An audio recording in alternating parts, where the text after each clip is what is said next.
usually me recording access දෙනවා. කවුරු recording start Ah, කරන්නේ? Nahari, that's very good. Me, Loku Deak. Vijay අයියෝ Sundar, yes, Vijay Sundar started that. Thank you for that.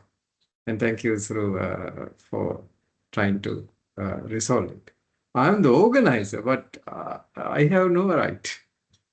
Okay, that's good. If not, we could have started it because I could start it, but the problem is that the recording won't be there for the students who are unable to come. I do understand not all students could come. So that's perfectly understood. So that's why we are trying to make it, possible to do it in that manner.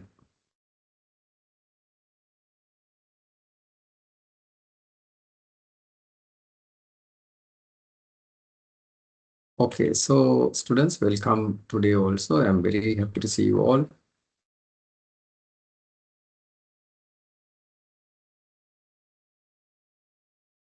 Right, okay. Okay, so how are you doing? Doing good.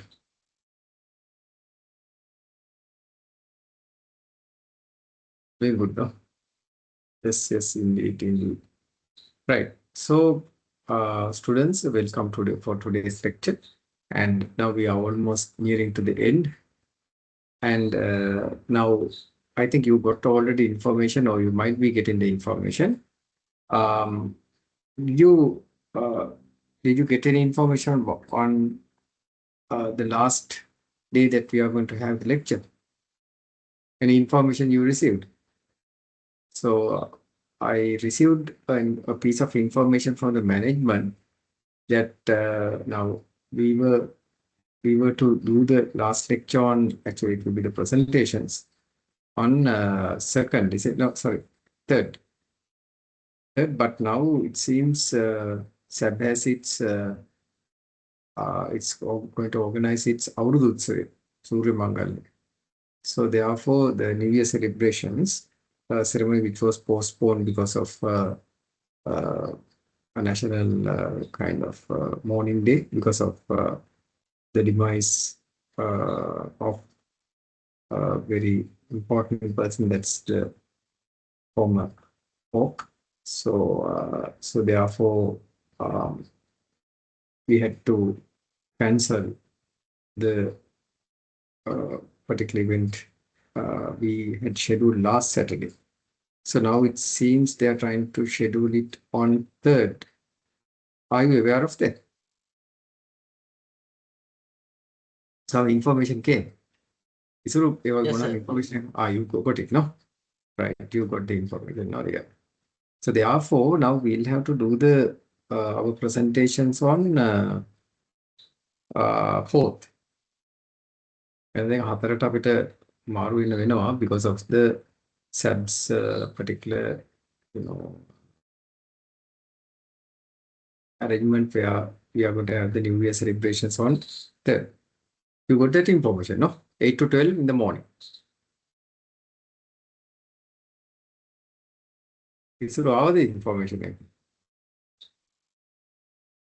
Also, අපිට inform කරා. yes sir. Very good. That's good, Puta. So you got the information, no? Inform So in that case, because I also was informed and I was asked what to do, then I told that what's the best course of action, what's the management action, because in fact there's another SAB class on Sunday morning, but I told them already I'm doing another class, but in based data analytics. But again, then I was requested to reschedule that and to take your presentations on 4th. So I told, okay. So therefore, students, it's also officially announced to you. So on 4th, not on 3rd, on 4th, we'll have the presentations, right? So get ready, and so it will be the group presentations, and be ready with that. And also I received your individual presentations. Thank you for them.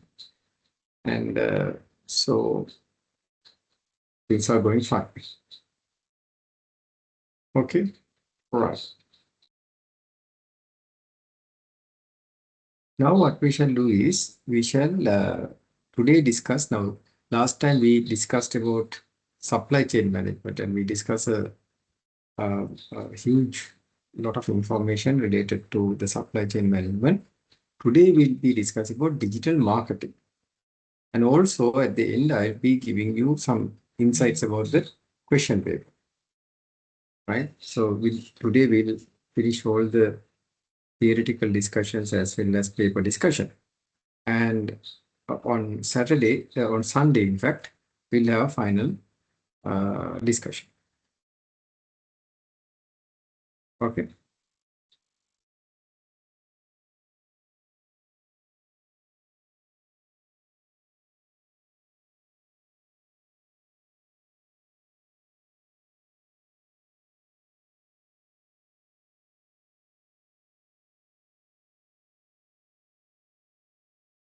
So that's what the problem is, the issues are like that. And so we'll go ahead with that plan.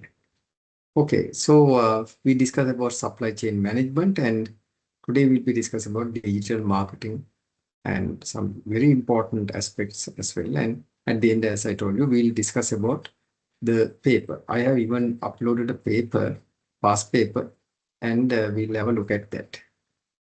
Okay, so today will be a very information-packed session. So I hope my good students will take part actively and learn the material very well. And today we'll have some, interactive activities. Don't worry, right? No classroom assessments, but again, interactive activities might, who knows, but there might be classroom assessments, who knows, but again, we'll see. So I encourage your active participation, right? Actively participate because it's going to be important for a lot of aspects. All right. Okay, so let me now share the screen.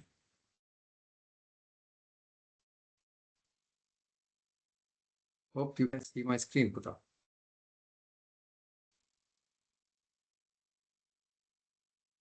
Yes, sir, Yes. can see. Okay, thank you, Puta. Thank you very much. So today we are coming to a very important aspect, digital marketing. And we are going to discuss even how you can apply that to SEB, right? SEB. Okay, I will discuss these things during the course of the lecture. Right. Let's first of all start with what's marketing, right? And what's digital marketing. The marketing definition given by Chartered Institute of Marketing is as follows. SIM of UK, right? Marketing is the management process responsible for identifying, anticipating, and satisfying customer requirements profitably. So you can see marketing is defined as one of the management functions.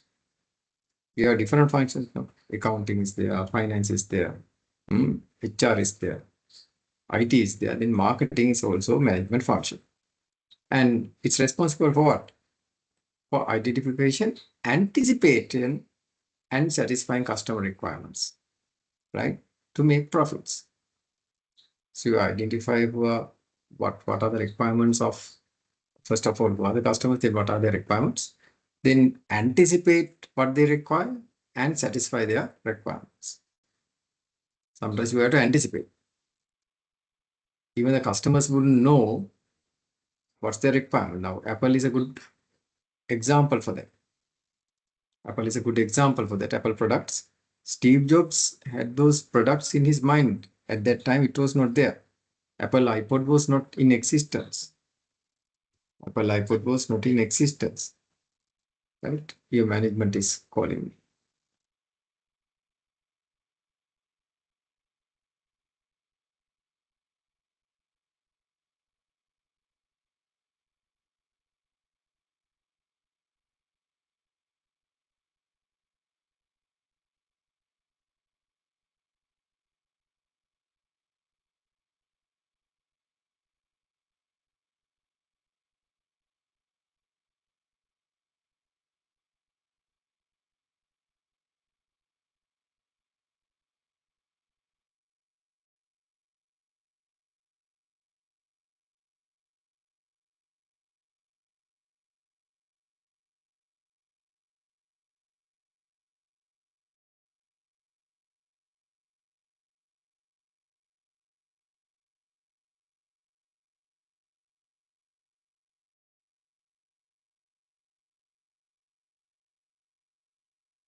Actually, the management also had to try to help me because Ms. Sashimika spoke to me.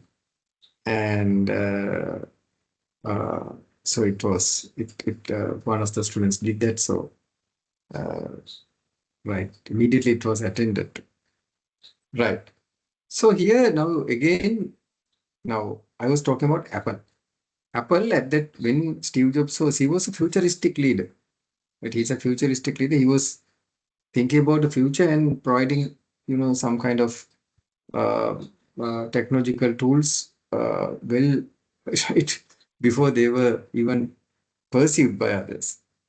So that's why it says anticipation. So marketing should anticipate the customer requirements and then satisfy those requirements to make profits. Right? Finally, the marketing function, as all other functions, should generate profits, isn't it? Or lead to or pave the way that the organizations could make profits. Why? Why not? Because without profits, an organization cannot survive, isn't it? Indeed, money is not everything. But to do everything, money is required. Right? So that's the reality. So therefore, these organizations are not charities. Organizations are not charities, no, Buddha. Organizations are profit making now. They have to generate profits. So if not, they wouldn't be able to survive. So that's why we have to think of, we have to think of how to leverage marketing properly so organizations could make money. So therefore, this is the official definition of marketing, and I think it's a very suitable definition. Right? Then we'll come to digital marketing. Now, this marketing. Now, what's digital marketing? How did we define digital business? Application of what? Digital technologies into the internal and external business activities. Same way, we can now define what's digital marketing. Same way we can define what's digital marketing. So application of digital technologies in what? In that marketing process. In marketing is called digital marketing. In identifying, anticipating, and satisfying the customer requirements with digital tools to make profits, of course. So likewise, application of digital technologies, right? Now, what kind of e-marketing tools can assist in marketing process? So what kind of digital marketing technologies, digital technologies could be applied? Web, email, databases, wireless, and even digital television. And much more marketing tools are there. So actually, digital technologies have revolutionized, like even Facebook marketing, social media marketing has revolutionized the marketing field for good as well as bad. Right? Some people are, now it's like marketing is also like fire or like a knife. You can cut vegetables with a knife, also you can harm someone. Fire is also like that. Fire is also like that. You can cook food or you can burn your own or someone else's house. Right? So likewise, marketing also is like that. So, but it doesn't mean marketing is something bad. Right? So the customer requirements are satisfied because of marketing function. Without marketing, there are no customers for an organization. Right? So ethical marketing is always encouraged. It's a win-win, it will create win-win solutions for the customers as well as organizations. So the digital technologies has revolutionized this marketing process. So I define what's marketing and also I define what's digital marketing. Is that clear? And also I was explaining what are the digital marketing tools. Now here I have listed only few digital marketing tools. I want you to do a small exercise. Right? What's that? Go to ChatGPT. Yes, you heard me correct. It's a great tool that you can use to study. Right? Go to ChatGPT and try to ask this prompt, put this prompt, right? What are the digital marketing tools that an organization could use? Can you tell me? What are the digital marketing tools that an organization could use.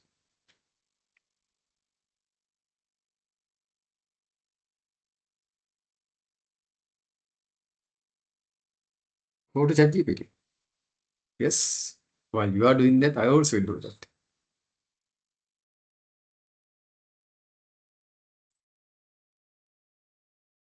So let's go to my ChatGPT.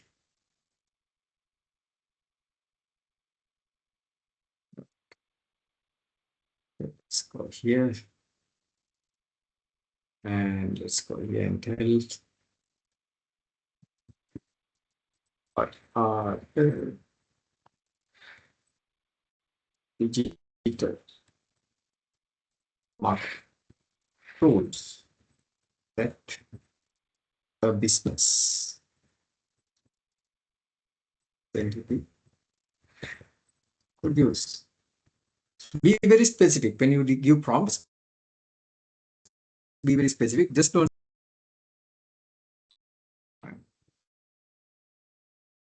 We'll see now what it says.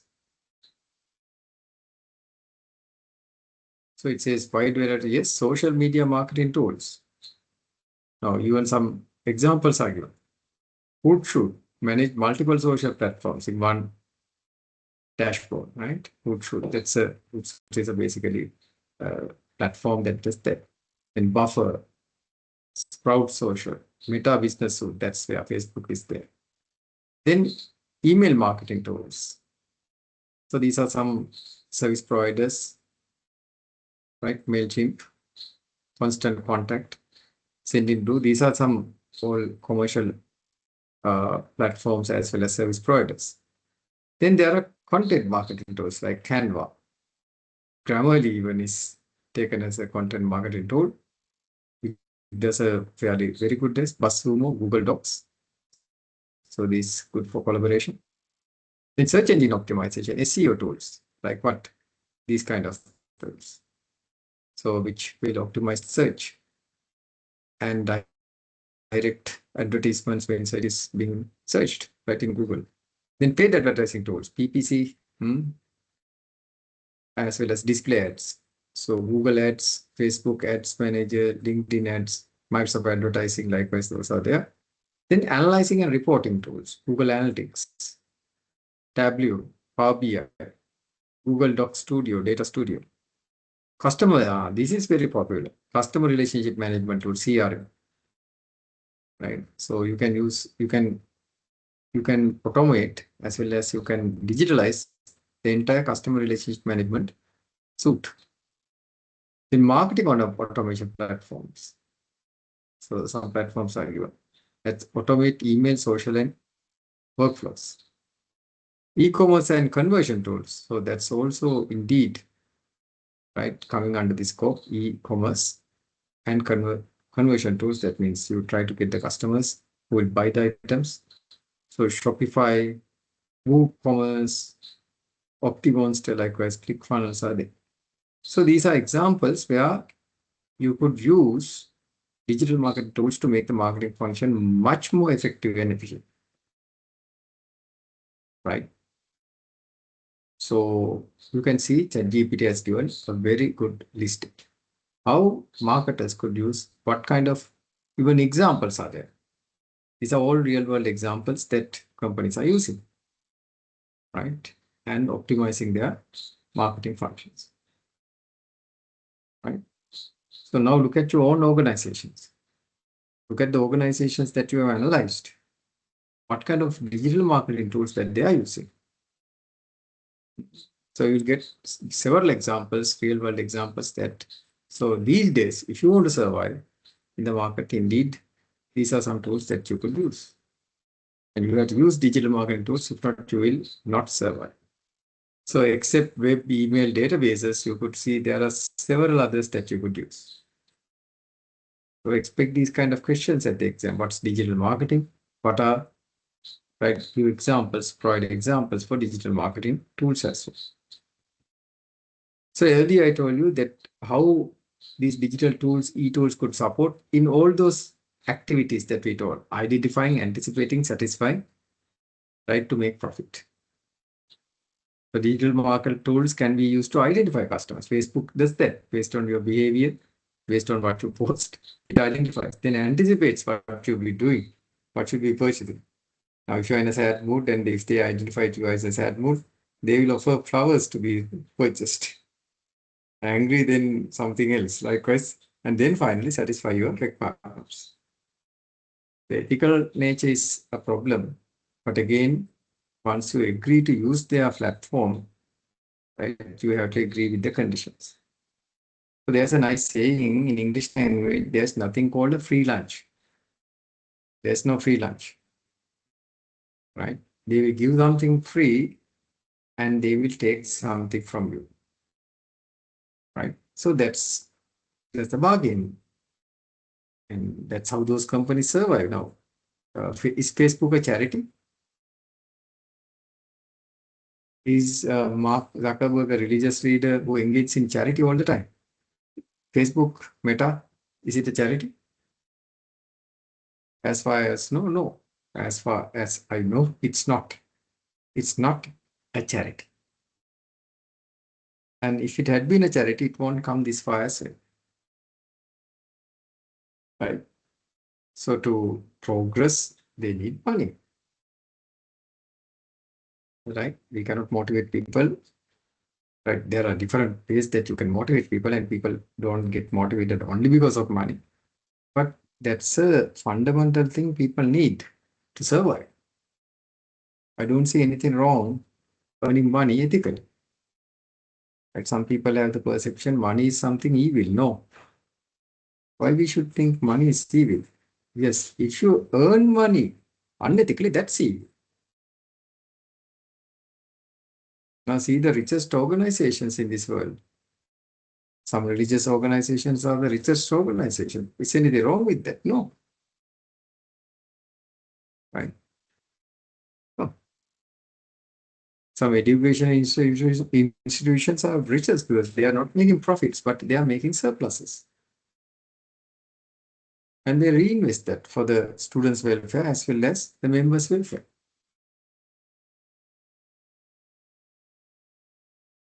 So, right.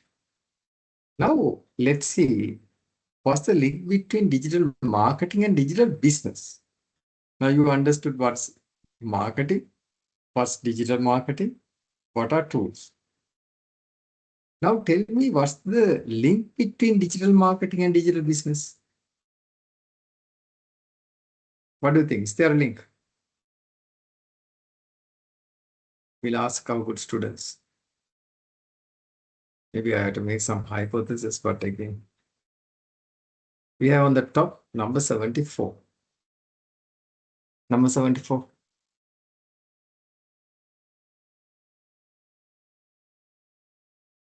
What's the relationship between digital marketing and digital business?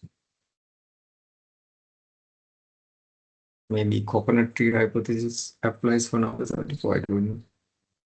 Right. Then we shall see the next student 70. ED Madhushankar.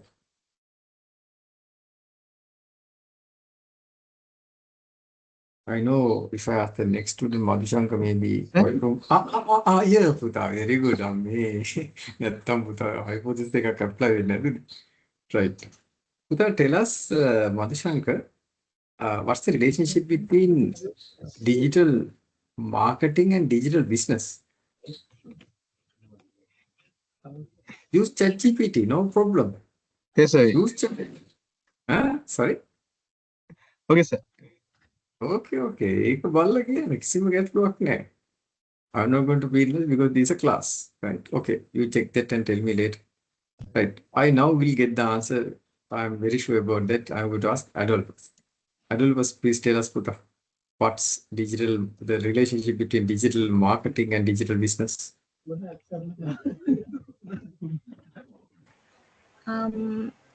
Digital marketing supports the goal of digital business. Very good. Yes.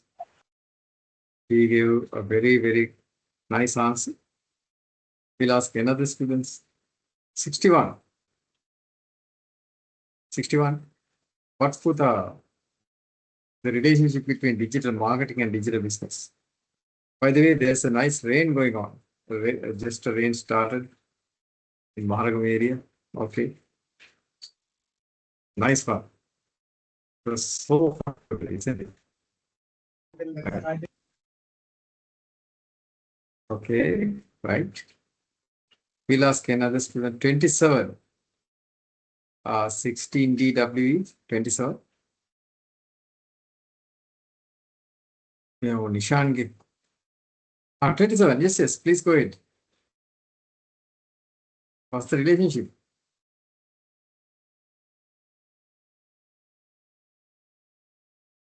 And never thought again. Right. Apiyamo Nishan. Nishan. Tell us, Puta. We have KAC Nishan. Puta, tell us what's the relationship between digital marketing and digital business? Is there a relationship? Yes, sir. Digital marketing fuels the growth, visibility, and profitability of a digital business, while digital business provides the infrastructure and strategy that digital marketing support and enhances. Very good. Excellent. Excellent. Yes, you can see both gave very nice answers, Adolphus as well as Nishan. You can see digital marketing is a part of digital business, isn't it? Right? Now, if we see that the larger picture is the digital business. Within that, a major section is what? Digital marketing. So that's the relationship. Part of digital business is digital marketing. So, Masangi here.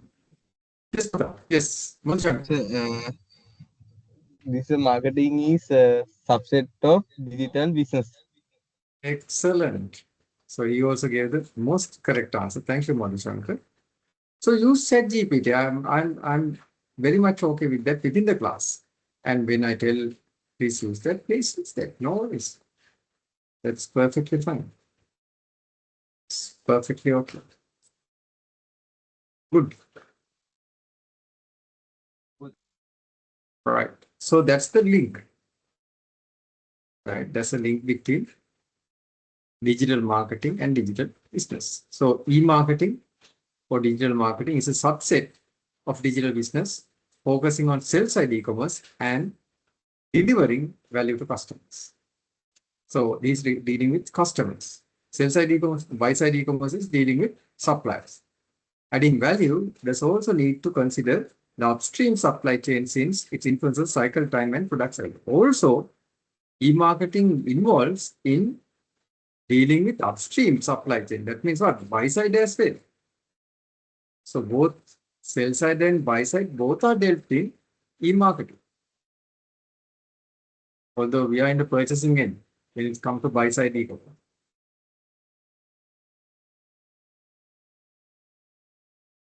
Right? Okay, good. I got very good answers. Then already we discussed about inbound marketing. What's inbound marketing?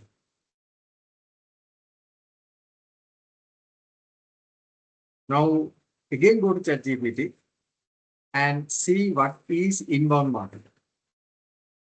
And what are the advantages as well as disadvantages of inbound marketing? What's inbound marketing? We discussed that at the beginning also. Inbound marketing. In the first lectures, I discussed this. What's inbound marketing?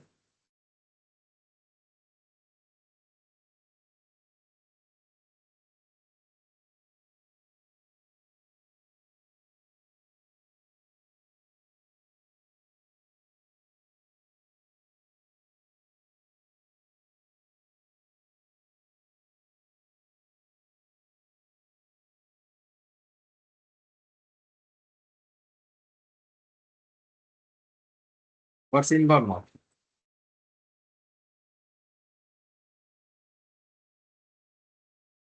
Inbound marketing. Simply, now ask sometimes ChatGPT when it gives complex answers, simply explain what's inbound marketing.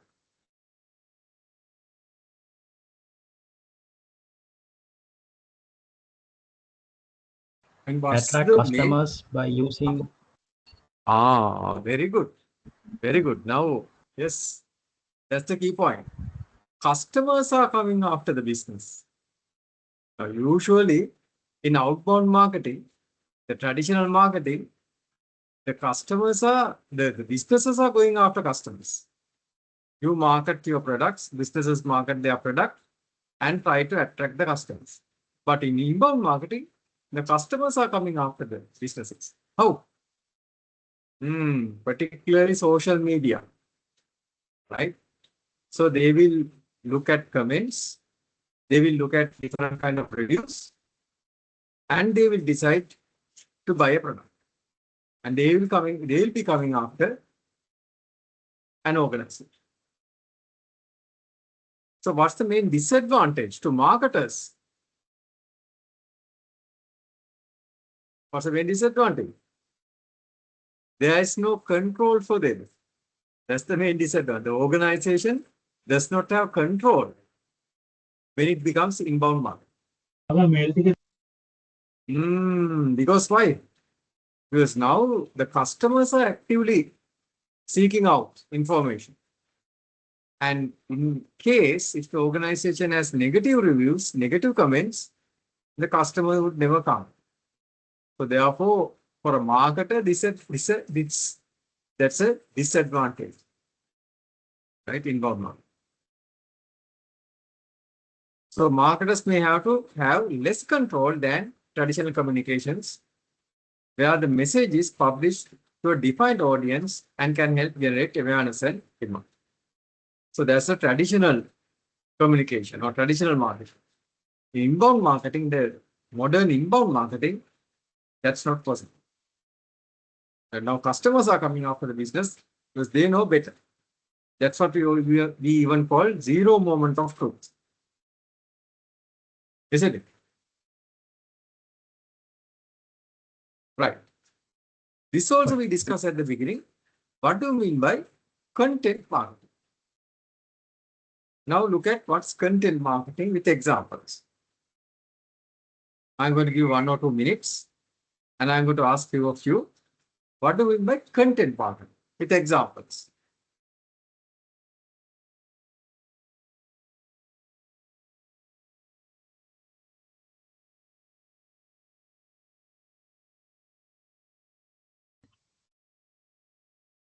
What's content marketing?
Okay, let's ask some students.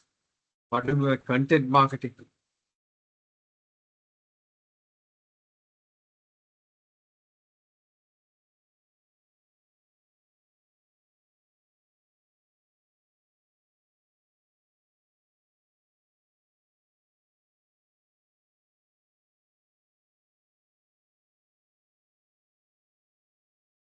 Where Samlan? Samlan, tell us Puta, what's content marketing?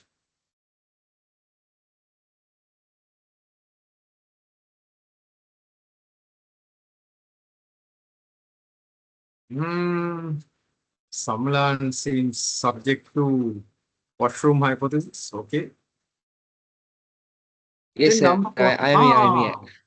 Very good, very Sir, good. No. I reject that. I reject that washroom hypothesis, and Samlan is there. Yes, Pudha. Yes. Please go ahead. Strategic approach where a business create and share valuable, relevant content to attract the target audience. Very good. Very good. Excellent. Excellent. Excellent. He came up with the most accurate answer. Very good. We'll ask another student also. Number 91. Number 91. Yes, sir. Can you repeat the question? Yes, Pudha. There was The the question power. is, I see. No Yeah. worries. The question is, Pudha. The question is, what is content marketing? What is? Sorry. Content marketing. Content marketing, Pudha. Yeah.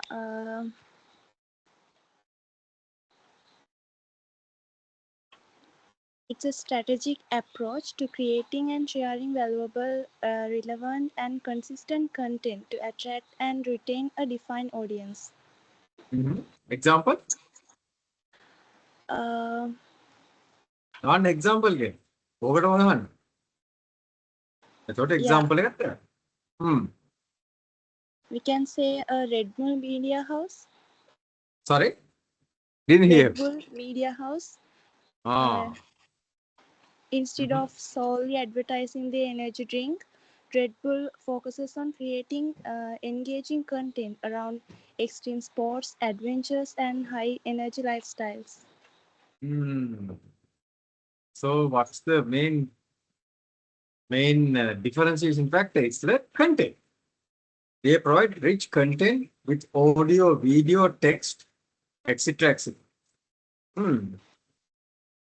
Although I am thoroughly against the concept of Red Bull, right?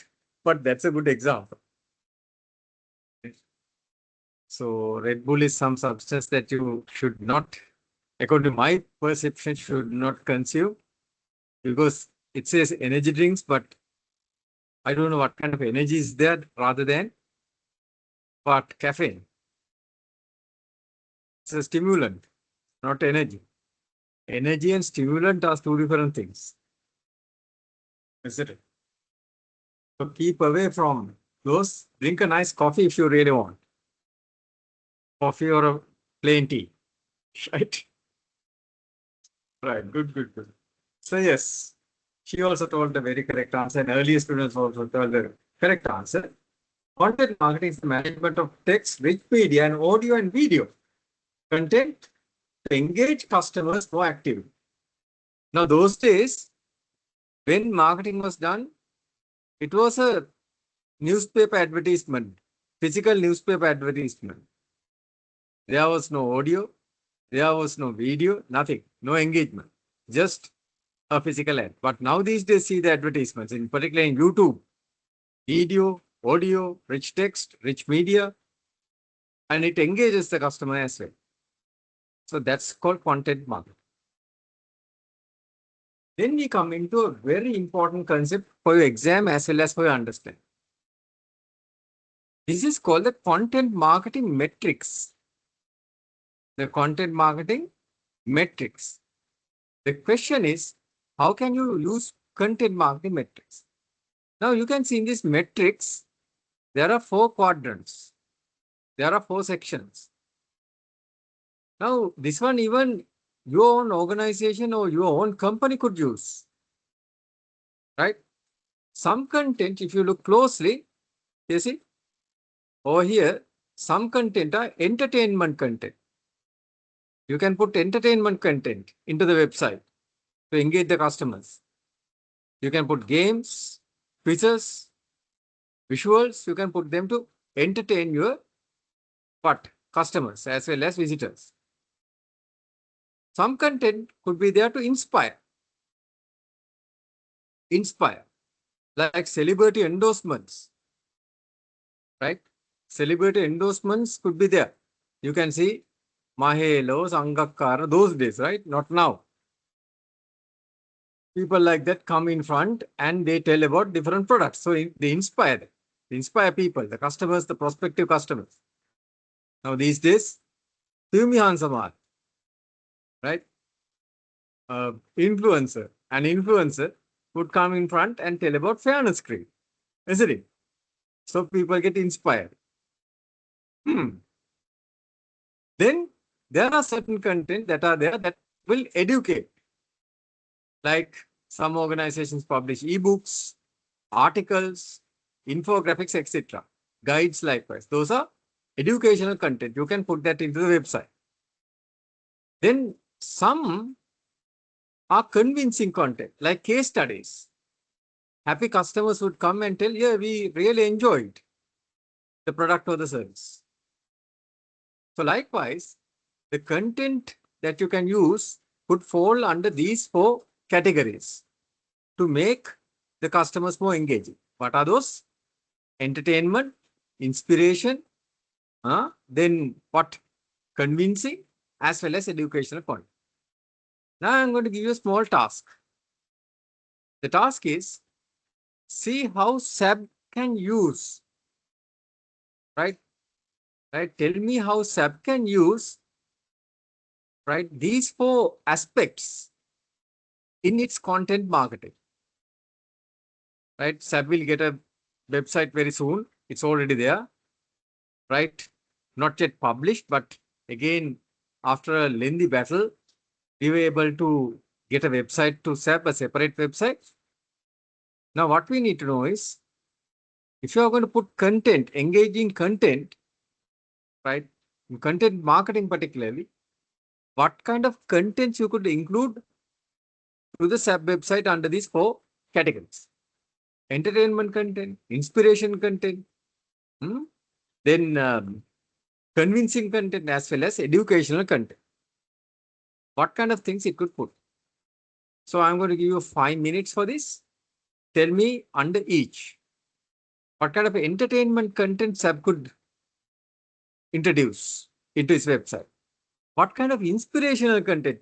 Who would be the celebrity who will come and tell SAP is the best place to get your education among private universities? Then, what kind of educational content SAP could put in to its websites? Then finally, convincing content. What kind of convincing content SAP could introduce? Right? I'm going to give you 5 minutes. It's a target examination question as well. If you look at the past papers, you'll see there are several past papers, right? Frequently being testing this particular question. This is a question that is frequently tested. So why not you try to answer? I'm going to give you 5 minutes. So the question would be like this. How can SAP use these metrics to attract new students in its website? Or even going beyond, no problem. I'm going to give you 5 minutes. Please tell me. Now it's almost 8:30.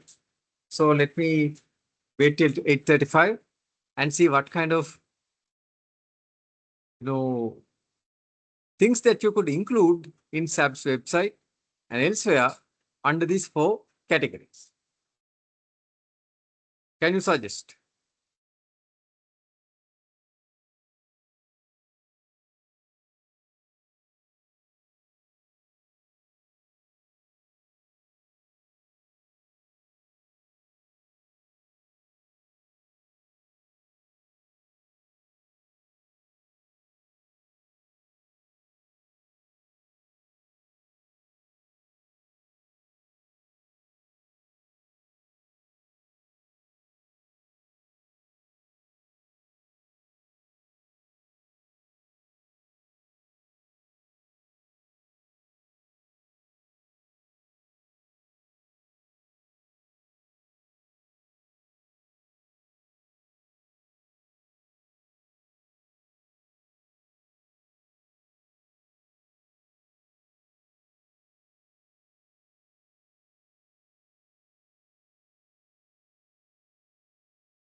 Okay, 1 minute more.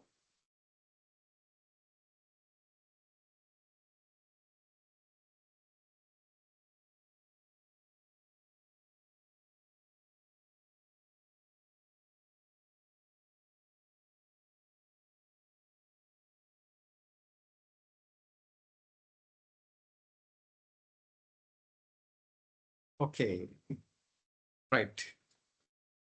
So let's ask some students.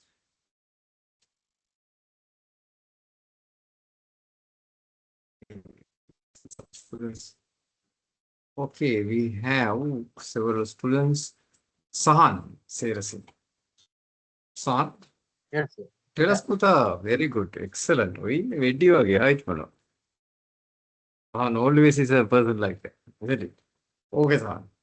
Tell us, Puta, what do you mean about what kind of content you could include as educational content into the SAP website in the future? Education content the SAP website. We can add what we will learn in our program and what kind of life hacks we can get in during the lectures and different kind of skills. No, Puta. Not quite. Here, yes, thank you very much for your attempt. Now here, actually, we are trying to put content. Now, for an example, Puta, it's like this. If you make a video on, let's say for an example, S1, IFRS S1. And if you put that as a content, that will be considered as education content. If you target A-level students and if you put a content that's relevant to them, that's the educational content. You understand? And maybe you are publishing an article. Maybe for an example, one of the lecturers, maybe Dilshan sir, comes up with an article. He writes an article about application of S2, right? So it will be educational content. Maybe another lecturer writes a book about something and publishes that, puts that into the website. So that will be both the education part. Did you get a point? Yes, sir. Good. Good. But your attempt is very much appreciated. I really appreciate your attempt. Okay, Puta. Then WE88. 88. Are you there, Puta? 88.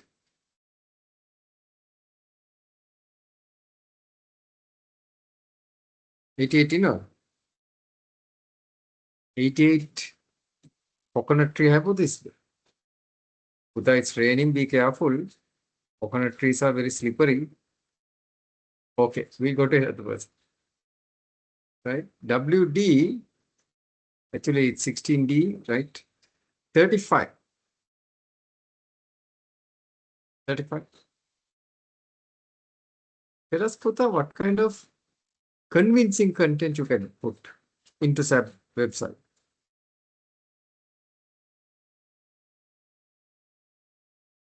No answer. 13. WE13. Convincing content. Yes, sir. Yes, Puta. Can you tell us, Puta, what kind of convincing content that you can include in SAP website? Success stories of top firms and top firms.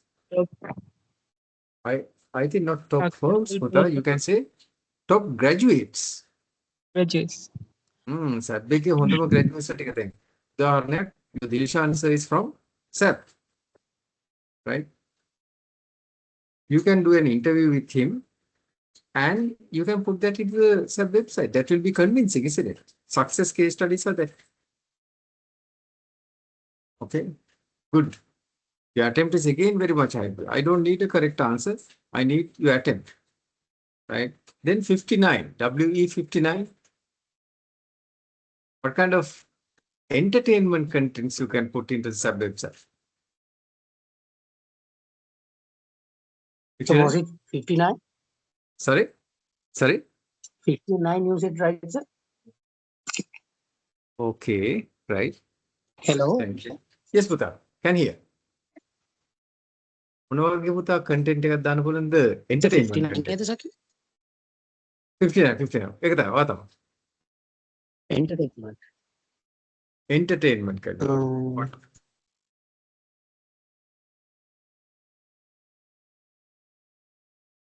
Maybe our events. Yes, you can put your events. Oh, Videos. very good. Also Surya Mangali maybe දාන්න our පුළුවන්. tours. Sports events. Sports Entertainment events quizzes. and quizzes, yes. Very nice. This Quizzes type කියලා of- කියන්නේ subject quizzes නෙවෙයි. Entertainment quizzes. Games. ඒවා දාන්න පුළුවන්. So that will be entertaining, isn't it? Yeah. Good. Good. Very nice. Thank you for that. Then we'll go to HTRH. HTRH, tell us Puta, what kind of inspirational contents you can put. HTRH. MD HTRH.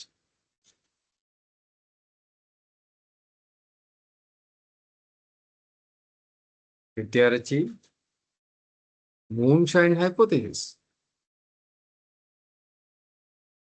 These days police are nasty. Right? When they catch people who brew illicit liquor moonshine, punishments, great punishments. Okay. Okay, birth. So GN Ransikar. GN Ransikar? Yes, sir. Yes, Puta. Can you tell what kind of inspirational content you could include? Motivational speech. Yes, you can put motivational speeches. Of whom? For potential undertakings. Okay. Yeah, you can bring celebrities in educational field. I don't know who are celebrities.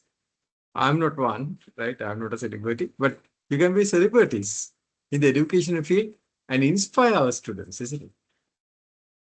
Right? Good. I got some very nice answers. So now let's ask ChatGPT to do that. Right? So you can go to ChatGPT. And now you are going to do a small thing like this. You are going to go and copy this picture. And you are going to go to ChatGPT.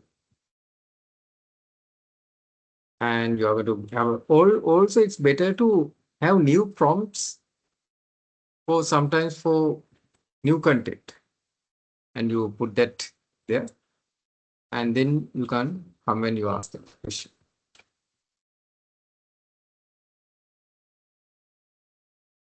So how can you use the above content marketing? New students.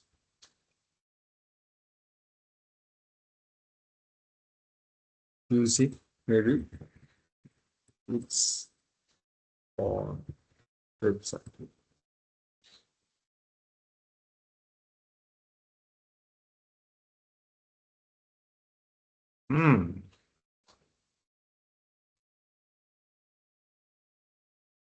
Entertainment. Emotion and awareness is being used. Quizzes. WhatsApp program suits for your personality. Right? And interactive and fun too. Competitions. Launch essay or video contents with scholarship prizes. Branded videos. Entertainment. Then games. Use gamified course previews as well as subject-related mini games. Embed these in the homepage and social media, right? Links. The educational contents. SAP can publish articles and infographics like what? Top 5 careers with a business degree.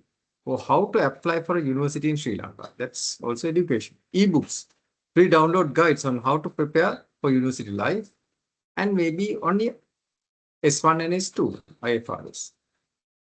Trend reports showcase employment trends. So there's those will show that, of course, AI, data analytics and sustainability are the future jobs that are required. Then guides. Then inspire.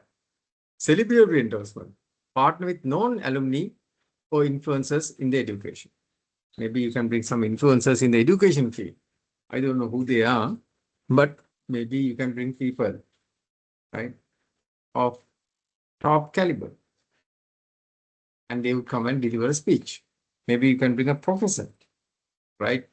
Maybe a Monash professor or a Harvard professor. Maybe you can even ask Michael Porter to come, right, to Sri Lanka and deliver a speech, a public speech, and also endorse SEB, right? Then student reviews, that's also inspires. Community forums as well as events that really inspire. Then convincing contents. Right? Case studies, again, success case studies of alumni. Alumni means already passed out graduates. Right? You can ask Dilshan sir and some other students, particularly who won gold medals. Right? I know there are certain students who won a couple of 2 terms back. There was one student who won about 8 or 9 gold medals. And you can bring that guy and ask him to speak on behalf of, SEB and tell his experience. That's a case study. Then product features, courses, detailed curriculum, faculty accreditation, and industry linkages that will convince now SEB is the campus which has the highest industry links because of CS Srilanka. Internship not a problem at all. And if you have an internship issue, you can immediately go and get it resolved because CS Srilanka will help you. Checklist and calculators you can put into the right admission checklists, those kind of things, data sheets and price guides, those kind of convincing contents you can put. So implementation chip, right? You can use this information and you can come up with what in the website and in social media platforms you could use. Would you like to custom mock-up web page structure based on this matter? I say yes. So it gives a mock web page kind of a thing. We'll see what kind of things would it say. Homepage. It says even how to do that. Branded videos. Wiser education. Programs and admissions. So it tells in each page what should be there. Excellent, isn't it? ChatGPT is a ground course, a groundbreaking technology. Because there is a small issue, suddenly the power went out. So we'll take a break now, right? So the power is not there and my computer will stand only for 2 minutes. So we'll take a 20-minute break. Now it's 8:50. At 9:10, we shall meet. Right? We shall meet and continue this one. So we'll try to make a small tutorial out of this asset. And let me put that to the website because these are target examination question asset. So students, let's take a small break from 9. Now it's 8:50 till 9:10. And hope the power will come back. At Maragam area, there's no power. And my computer could stay only for 2 minutes. Now it will shut down. So please come at 9:10. And we'll continue and at the end we'll discuss about the paper as well. I don't know, complete power out is there. How about your areas? How they run? Yes, sir. අපිට පව තියෙනවා. පව තියෙනවානේ ඒක තමයි. මේ නම් පුතා මාර්ගම මේ පැත්තට දැන් සම්පූර්ණයෙන්ම අපි අඳුරේ ඉන්නේ. මම හිතුවා මෙහෙට විතරක් කියලා but no. All the houses around are in pitch black. Okay, sorry for that puta and we'll meet at 9:10. Ameda puta will at 9:10 puta we'll have a small break now and we'll meet at 9:10.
Students, can you hear me?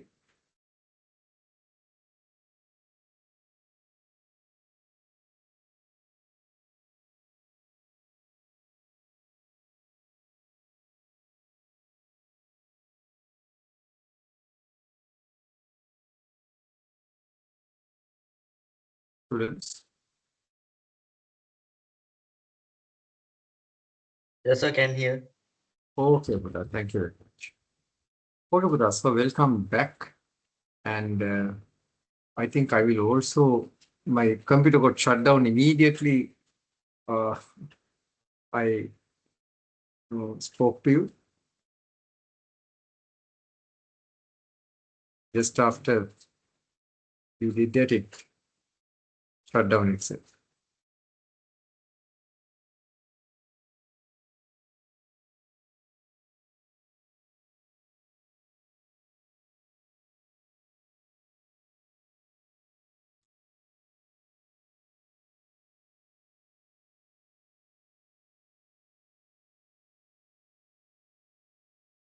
So we'll say that in the chat is also lost.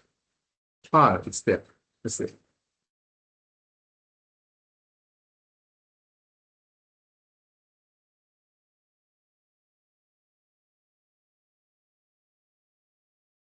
So, when you prepare a tutorial,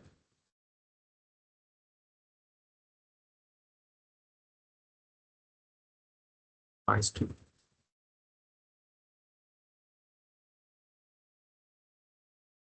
So I'll prepare a small tutorial and give that to you.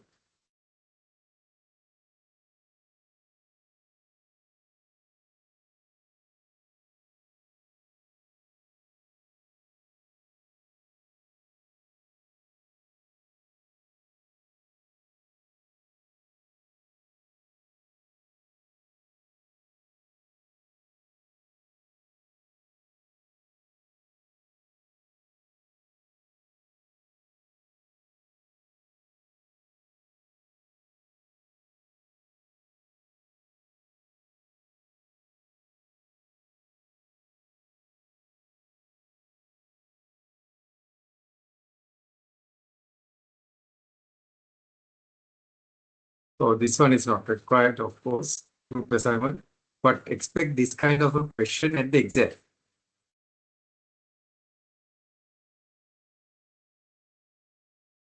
Okay. I'll say, can you prepare?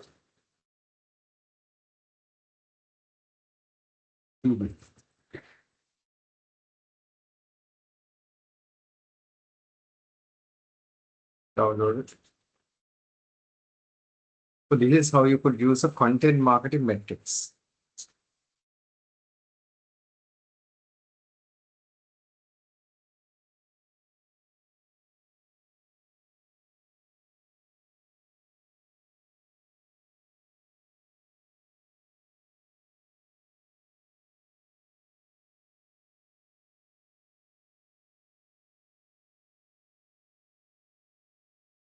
And then I'll upload it to the UMX.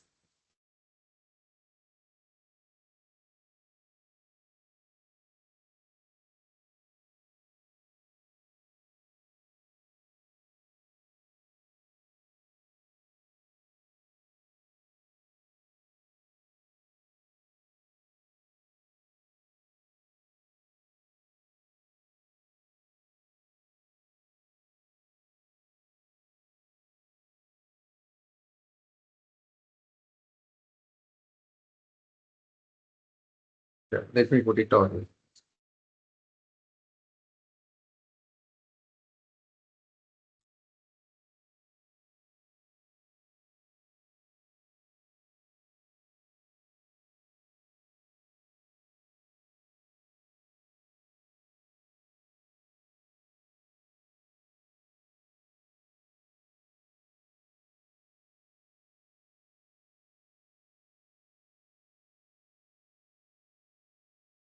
So for the examination purposes, even today I'm going to, after this, I'm going to just discuss about your first paper. So you will understand how important these areas are.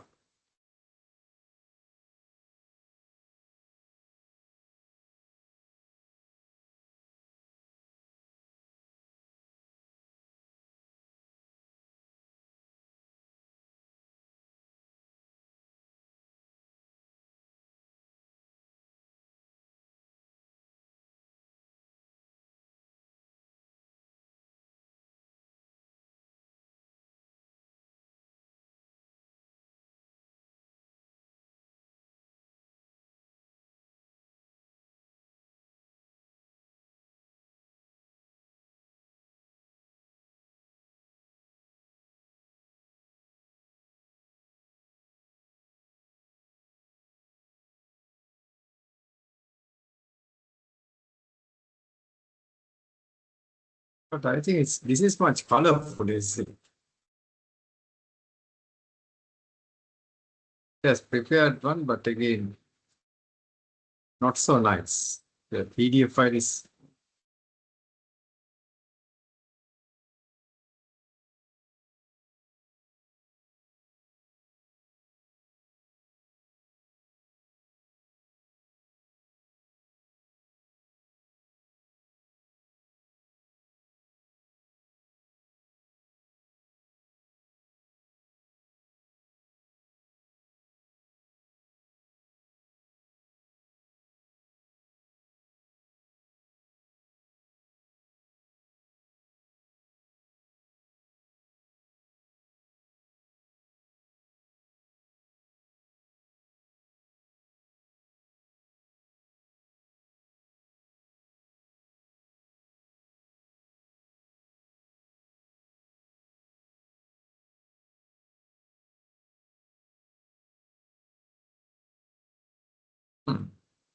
much more colorful and I.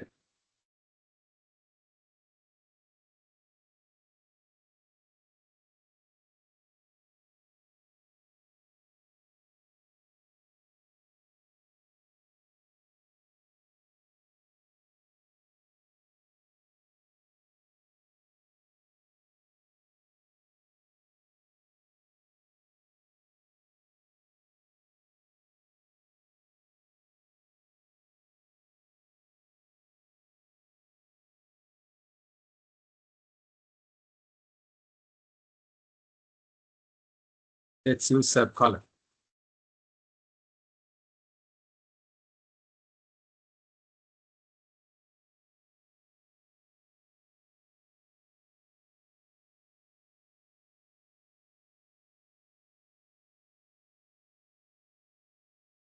Okay, let me now put this into your website.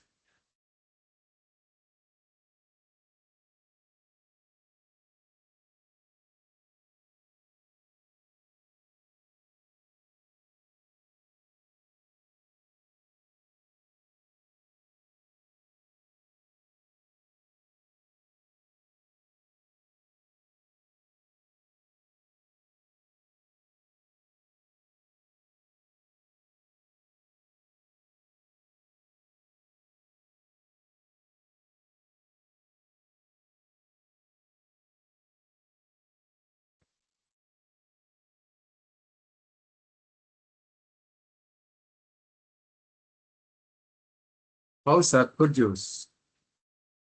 So these are primarily the answer, and you can elaborate.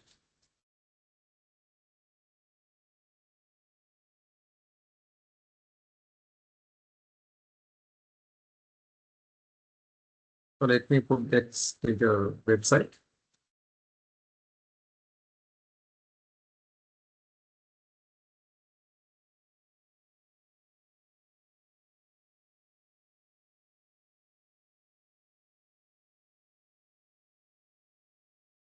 Right, you can download it from here. So how SAP could use the content market metrics? Right? Okay. So target question, so be aware, right? Right. And also, we already discussed about the SOSTAC framework. The next lesson moves into the SOSTAC framework for a digital marketing plan or a digital marketing strategy.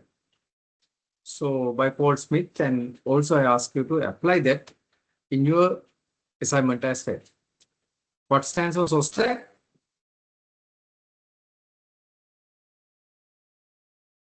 Right? So also based on the framework we discussed earlier, but it's a more elaboration, right? In the framework we discussed earlier, what was the ESP framework? Environment, strategy, and performance framework. Now it's expanded into these 6 factors. SOSTAC: situation, objective, strategy, tactics, action, and control.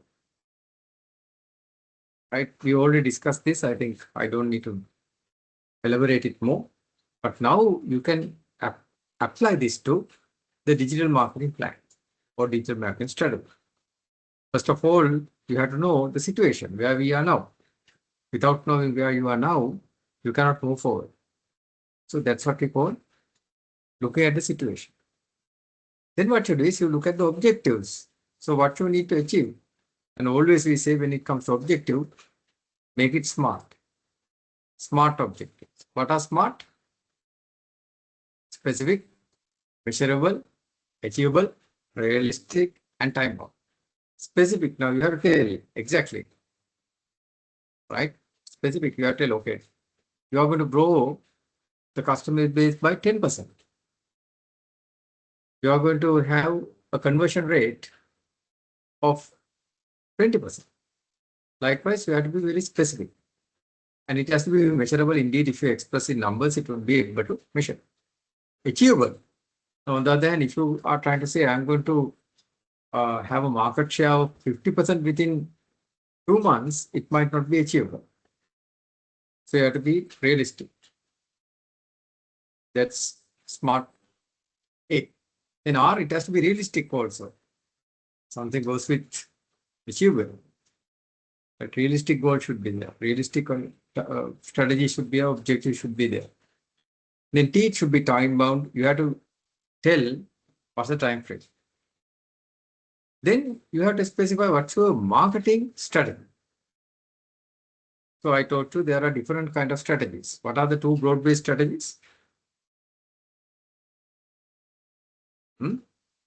What are the 2 broad-based strategies of Michael Porter?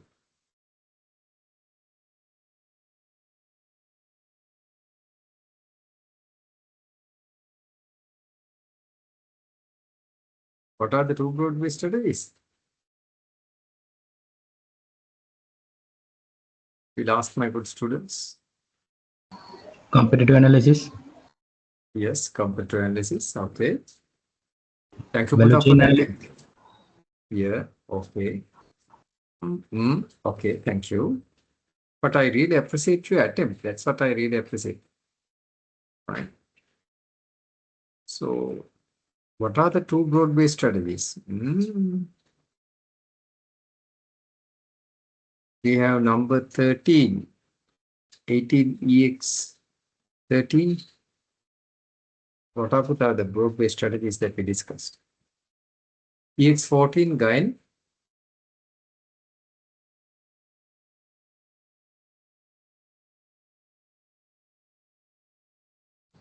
Yes, sir. What are the broad-based strategies for that? We studied one, sir. Okay. Thank you. And you don't need to be accurate. Okay, thank you. Okay. So, thank you, Buddha. You at least tried, you attempted. That's what I really appreciate. And there are 2 broad-based strategies, but I'm really bit amazed. The students are unable to tell the 2 broad-based strategies. Cost leadership and differentiation. Very good. That's the exact answer I want. Right. That's the exact answer I want. Yes, let me show you. Porter is telling those things. So, Porter strategies.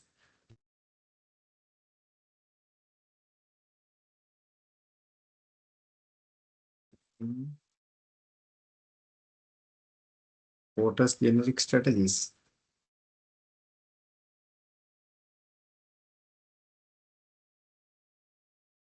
So indeed, you are very correct. Right. What are generic strategies are those?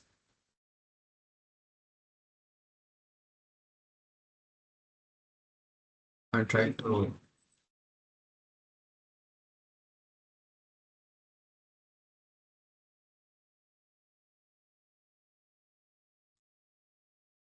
see. There was a nice video of Porter himself.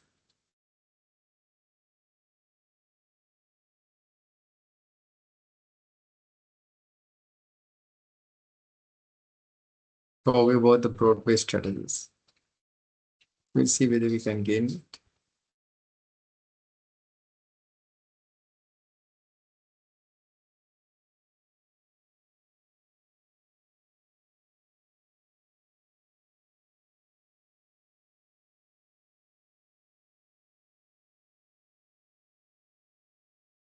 So give me a moment.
Okay, so here we are.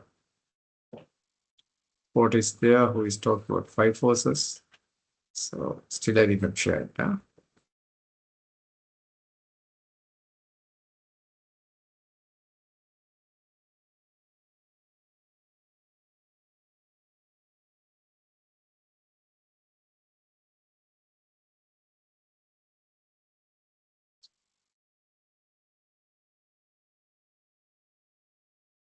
So let me share the screen. Okay. So let me stop share and reshare because with the sounds.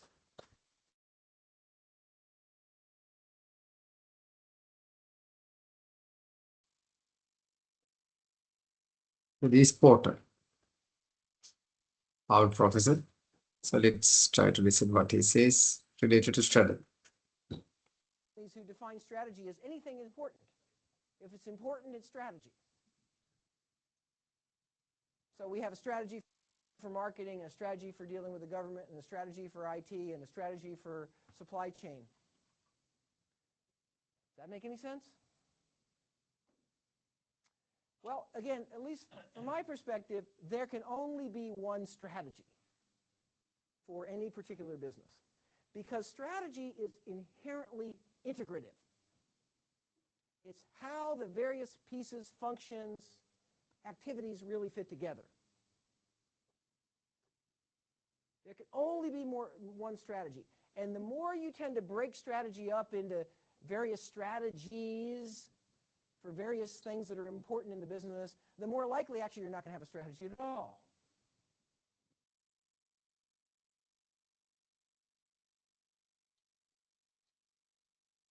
Okay, that's Michael Porter. He says that there should be one strategy, either differentiation or what? Let's talk a little bit about creating shared value. So then let's see what are the Porter's generic strategies, because As a young child, I discovered. there's a nice tutorial of it. So these are the generic in what we call a competitive. Go to the beginning. And if you cannot remember, then see what are these Porter's generic strategies.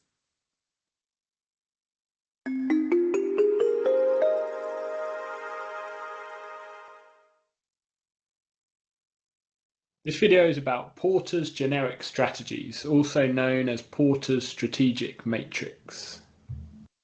So Porter's generic strategies are... Can you hear that, Puta?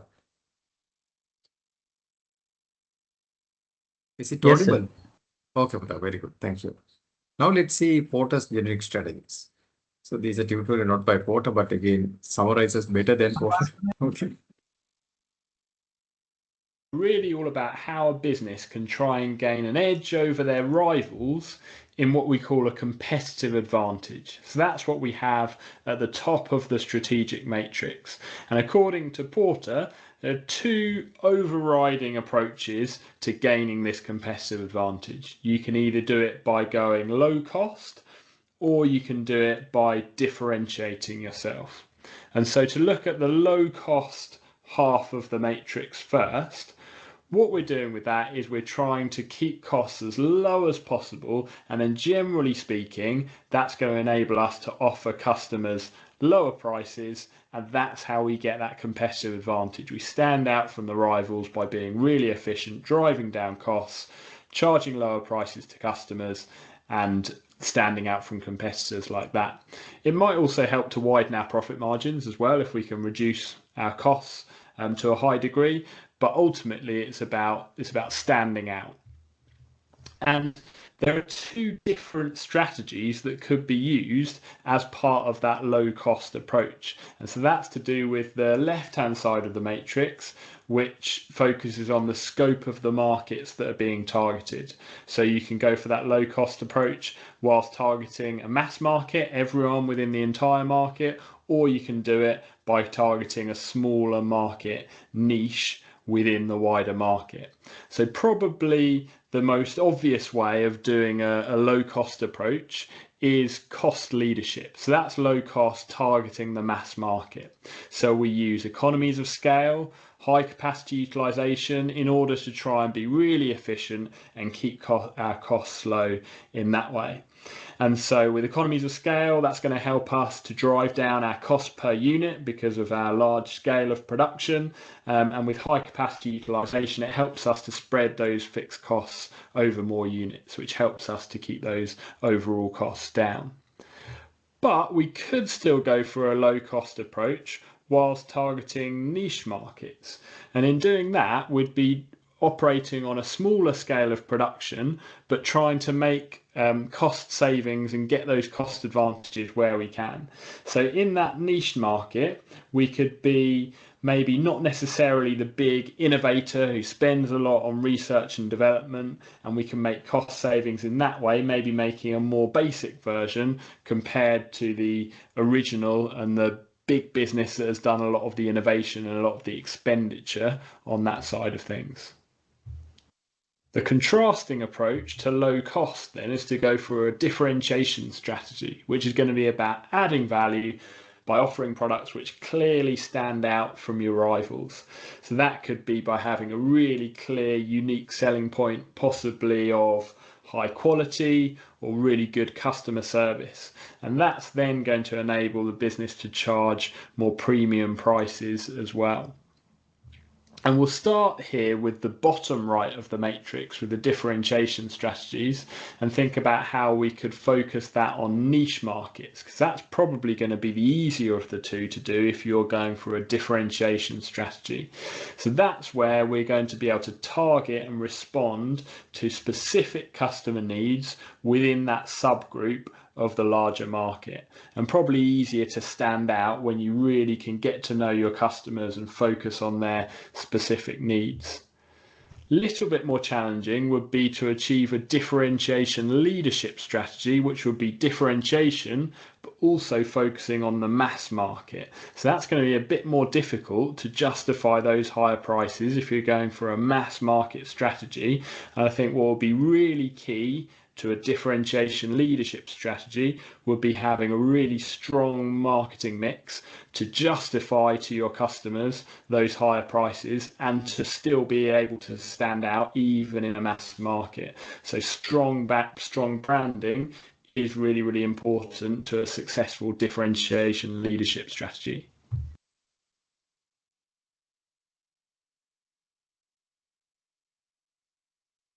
Okay, I think you got a very good idea about. And thank you. Like what are the strategies?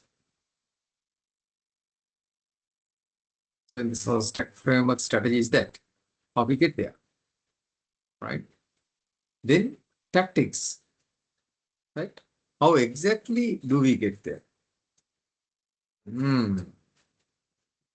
Right. What are the tools?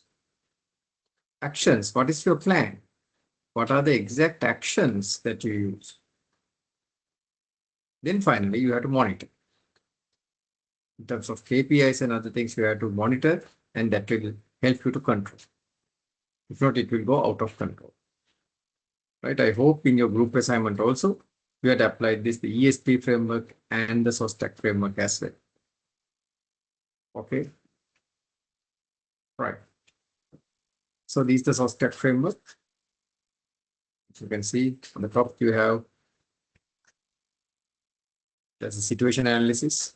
You can use these tools, right? You can see the goal performance, customer insights, SWOT, brand perception, those kind of things.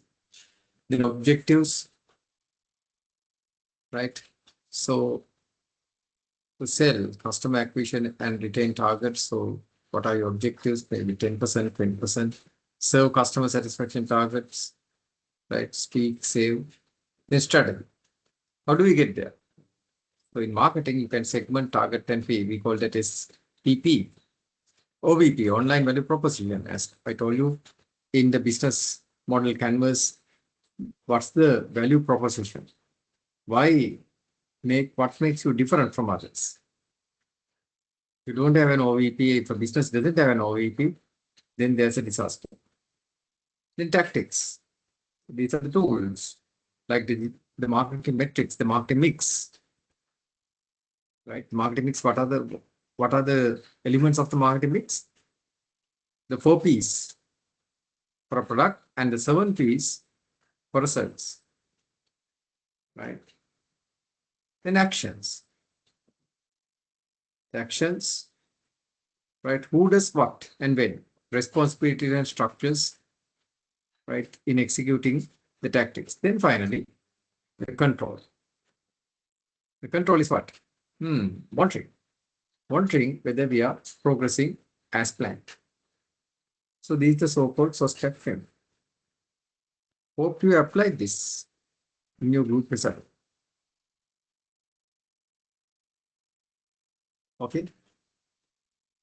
Now, the question comes, do you need a separate digital marketing plan? Now, in a business, do you need, now, maybe you will have a marketing plan, and do you need a separate digital marketing plan? Digital marketing has it to be done separately. What do you think? Oh, it should be integrated with the overall marketing plan.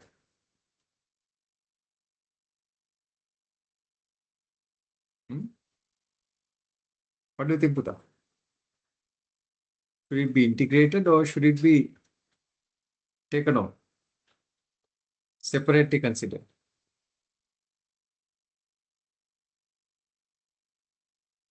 Separately considered. Okay, some people or some students say separately considered. Right. Can you raise your hands who says separately it should be considered? It should not be integrated with the overall marketing plan and it should be separate. Can you raise your hands? Okay, let's say, okay, some students are raising their hands. Good. Then tell me that the other way around. It should be integrated. Yeah, there are arguments for and against. Indeed, right? We'll see. Good, good, good. Thank you, Buddha. You are responding. I can see some students vigilantly responding. So what's the answer? Right, let's see. You can go and put that to ChatGPT as well.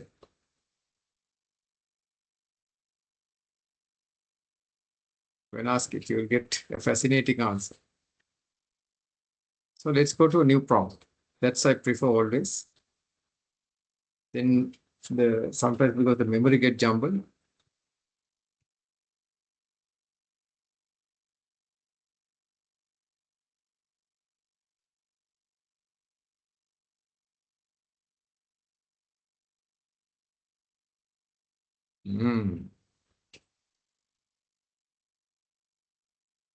Yes, a separate digital marketing is generally required, right? But it should be integrated with the overall marketing strategy. Yeah, there should be a separate digital, that's very correct. But it should be integrated with the overall marketing strategy. That's a very important point that you have to understand. Now, if the digital marketing plan is separately executed without considering the overall marketing strategy, then there will be a disconnect and it won't work. It's like the two hands trying to work completely differently, not coordinated. That's a problem, right?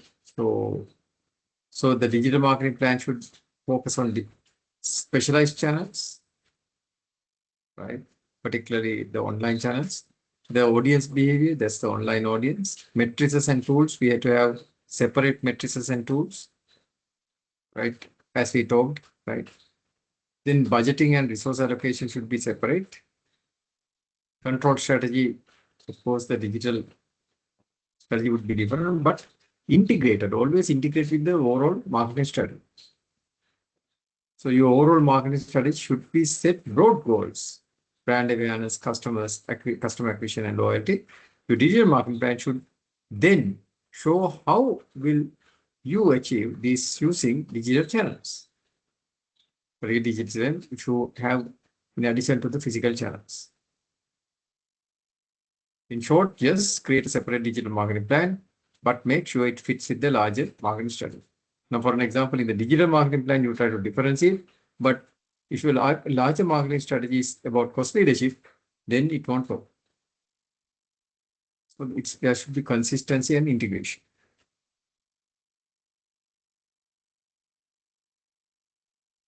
So you can see this what the relationship is. Good.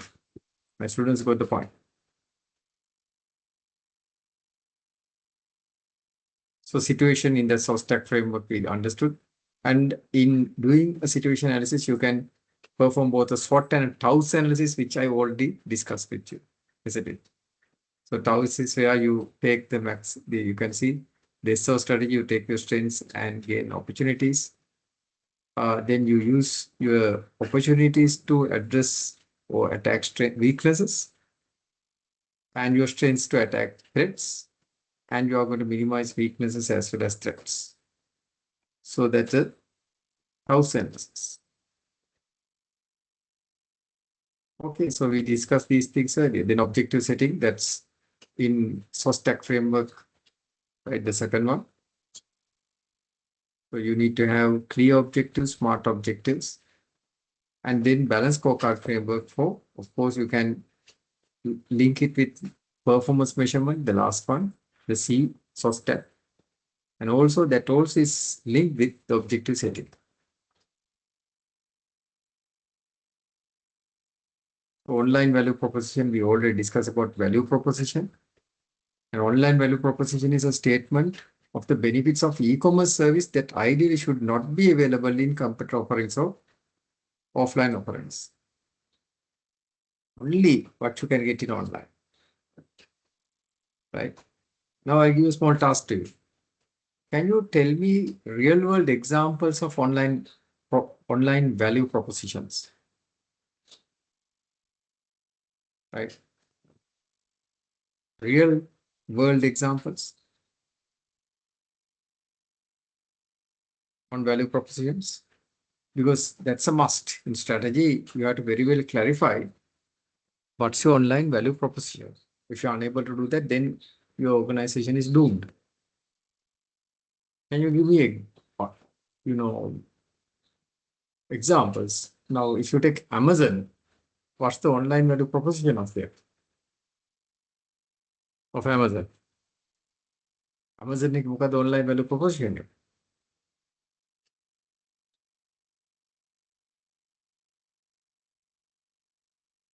When I said you, right? Okay, let's do it together. Online value proposition. So we'll go back to a new prompt.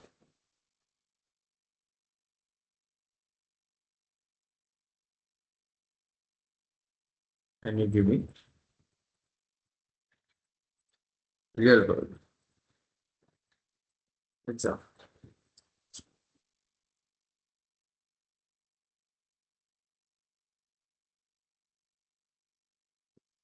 Here it starts with Amazon.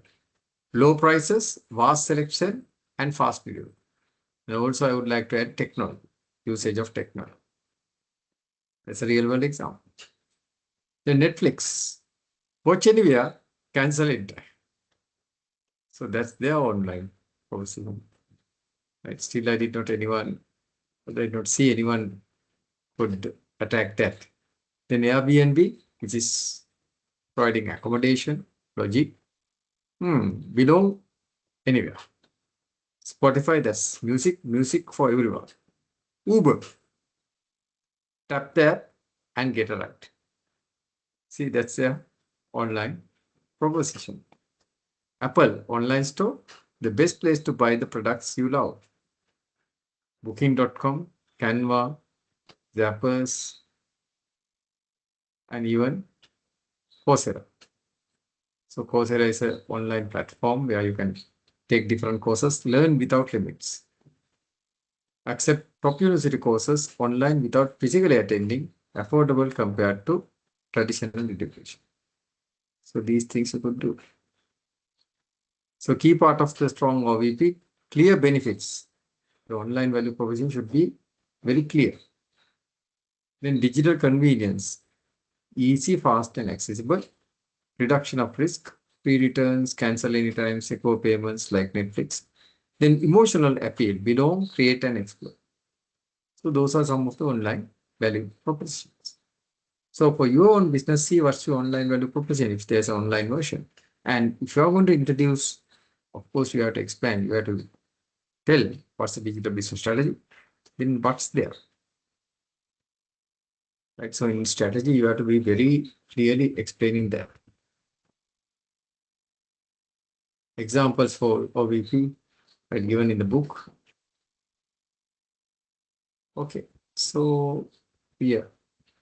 Then we have a case study which we are not going to discuss, don't worry. And finally, the marketing mix. Right. The key digital mix variables are these four, as we know. Plus, right, we have further three things if it is a service. Product, price, place, and promotion. And then we have, right, for services, people, process, and physical evidence. Right. Now I would like to give a small task of SAP. Right. Can you apply these marketing mix? What's that? I'll give you a few minutes. Rather than digital, let's say, so it's digital would be fine, but again, product, price, place, promotion, and even you can tell me whether this last three applies or not. Take your time. I'm going to give you about 5 minutes. Apply, let's say, digital marketing mix to sell. So take, let's say, 5 minutes and tell me.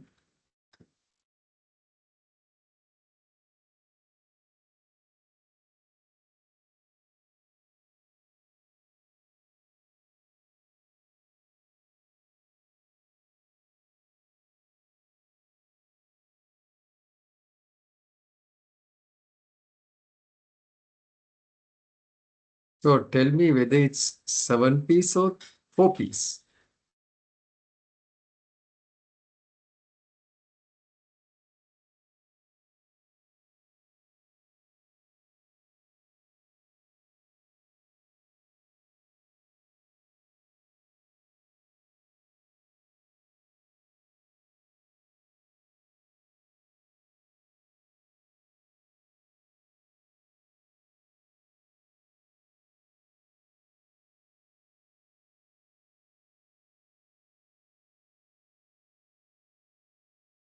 Right, digital marketing mix, okay.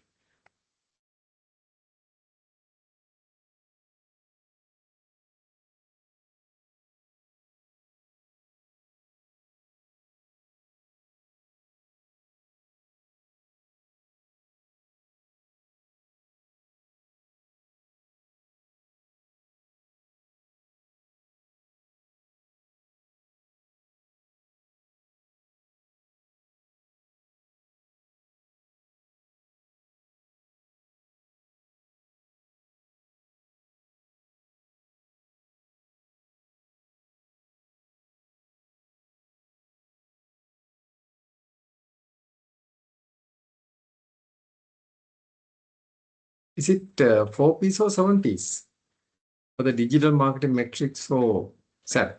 What do you think?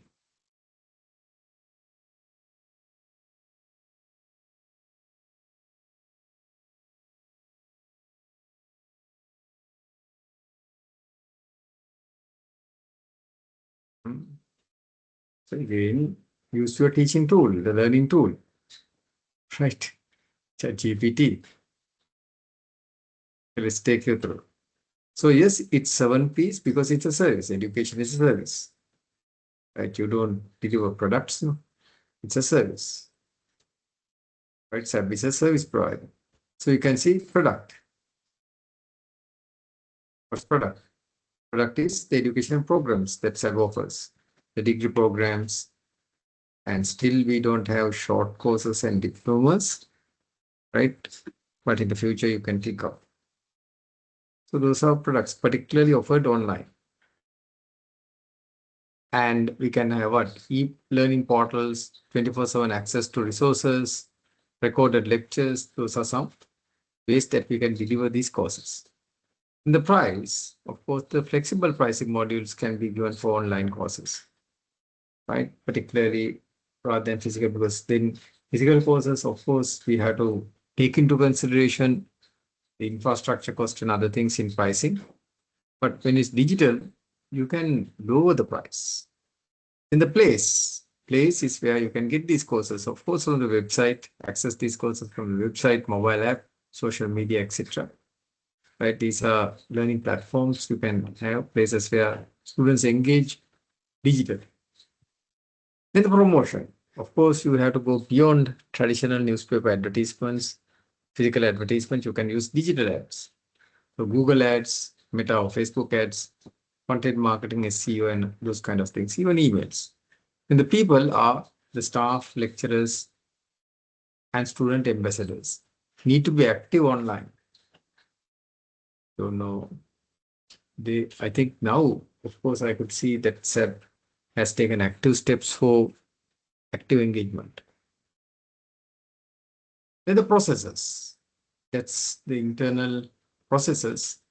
So like you can automate those things like by streamlining inquiry, the application process, enrollment process, right? In the automation, CRM, customer relationship management processes, those could be all automated, isn't it? I think SAP is now taking steps to do that, going beyond or going away from manual systems. Then physical evidence is actually the product wrapping and even the product, is the physical evidence. But when it comes to online courses, even in a digital world, visuals matter. Website design, virtual campus tours, testimonials, accreditation logos, and sample certificates create trust. So that's physical evidence. Right. So likewise, you can apply the 7 P's to 7. Okay. Right. So that's a possible question that you could think of. Right. In marketing, you studied about 4 P's and 7 P's. Now we apply that, right, to SAP as well, and being a private educational institution. Okay. Right. Okay, Buddha. So I think that's what I want to discuss finally, right? The 7 P's. And with that, we can safely conclude that we have discussed, right? I have given a small summary also, right? And I think that's enough.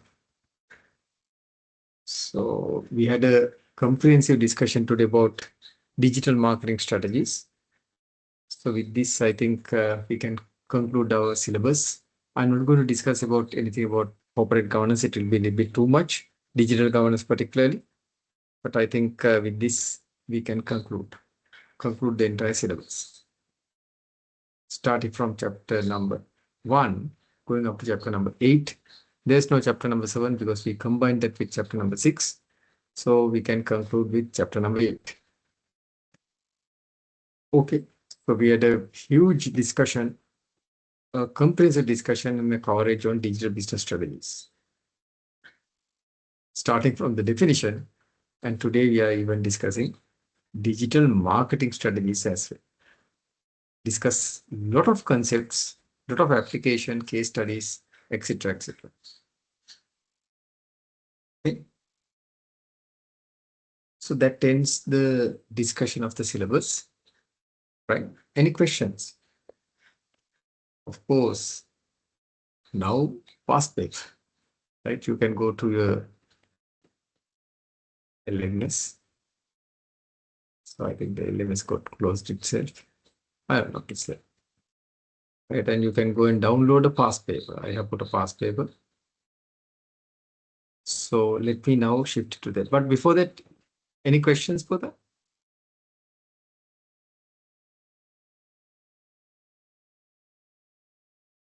So just ignore this digital corporate governance. I think that's enough. What we discussed, we had a comprehensive coverage. So not to put my good students more burden. So yes, you can see under week 14, there is an examination paper. It's the examination paper for August 2023. Shall we have a look at that? So you can download and you can open that button.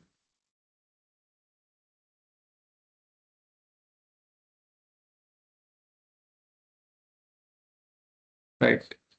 This time also you'll get the same structure. Right. Now let's discuss a little bit of the paper. Right.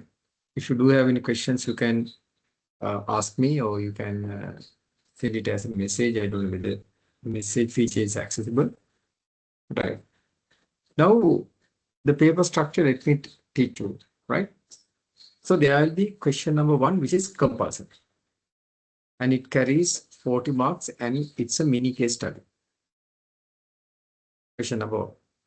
Then after that, you will be given 4 questions, out of which you have to write 3 questions.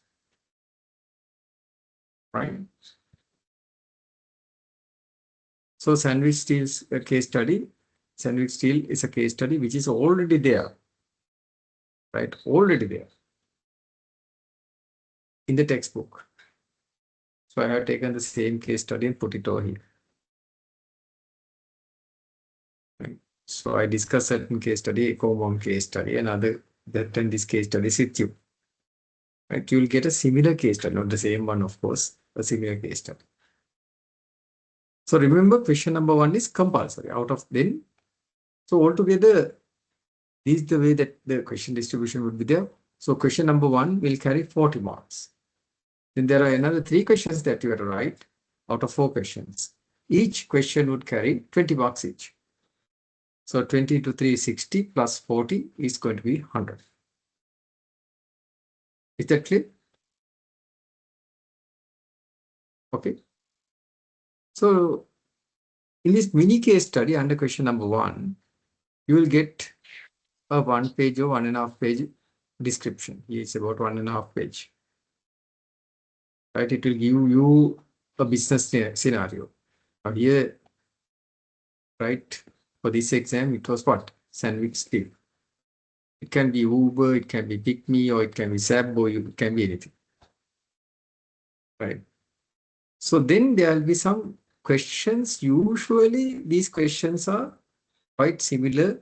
If you take some past papers, you will see only thing that differs is the case study.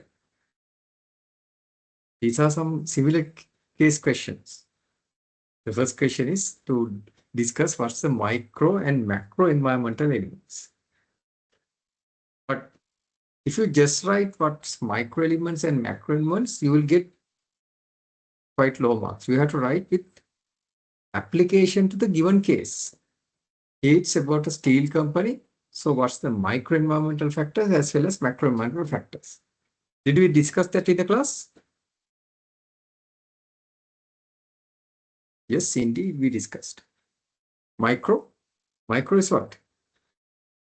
The immediate environment. Isn't it? The immediate environment. Where the customers, suppliers, intermediaries, and even the competitors are there. Then for sandwich steel, you can tell who those are. Then the macro environment is the pestle factors. So you can explain for sandwich steel to given scenario, right? You can see what are the macro factors, pestle factors. Then did we discuss buy side and sell side e-commerce? Yes, indeed, we discussed about buy side and sell side e-commerce. Buy side e-commerce means what? The e-commerce that deals with suppliers. Sell side e-commerce is the e-commerce that deals with whom? Your customers. Customers.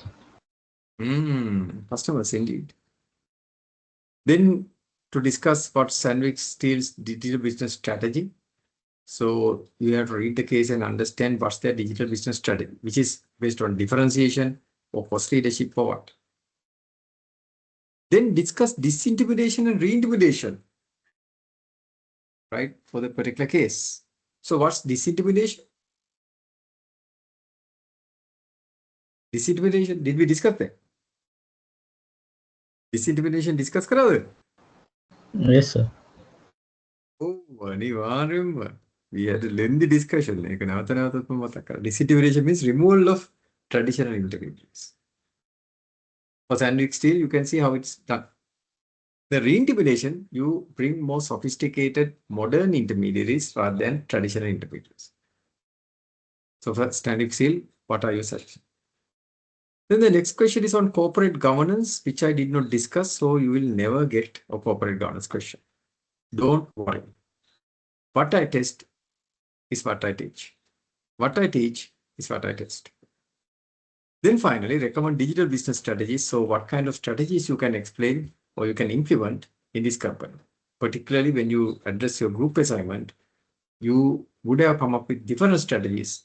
Then what kind of strategies? During the course, I was discussing, even today I was discussing what kind of strategies you could apply. So you can apply them to this business as well. Right? Here different strategies, what you can. So you can see altogether 40 marks. That's a substantial amount of marks. Right. Then comes question number 2, 3, 4, and 5. So you can see there are 4 questions, out of which how much you have to write? 3 questions. Here question number 2, distinguish between buy side and sell side e-commerce. Again, I'm asking buy side and e-commerce, sell side we discussed. And then there's a question, what are the 3 different revenue models? We discussed 6, 7 revenue models. In fact, 8 revenue models. Right? And also we discussed what are the advantages and disadvantages. Let me show you them, if you can remember. The revenue models. Can remember? You are part of this I'll show you what are the revenue models.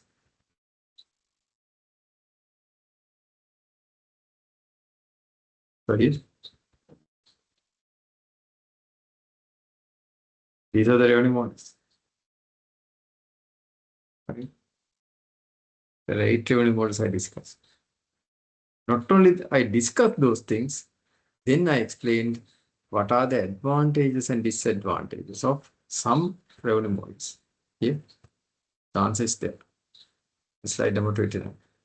Online subscription model, what are the advantages and possible disadvantages? Pay-per-view, advantages, disadvantages. Right? Likewise, affiliate revenue, then advertising, right?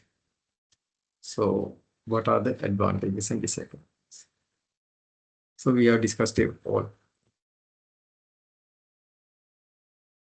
Right? Then, the following information has been provided for particular e-commerce website operating company. So, it says monthly site visitors and how many people click through and how many people go on to buy and what's the average order value. And here, of course, please include the commission. Right, there is a small missing part over here. The commission is, let's say, 20% commission is given. These affiliated revenue. So it's a matter of just multiplying that, right? Did we do this? Yeah, let me show you. We did an exactly similar question here. So here, right, the commission is 25%. So it should be here also, right? 25% commission. So 100,000.5 into 500, that means 500 into 2%, that's the conversion 10 only by. The average order value is 100. So 1000 into 25% is 250 euros. Did we compute this in the class? Of course, the example was done. Then next one is also the same thing here. Multi-page views. And yes, we did the computation. And then here, subscribe to weekly newsletter. So the amounts would be different, probably, but the way that you calculate will be the same.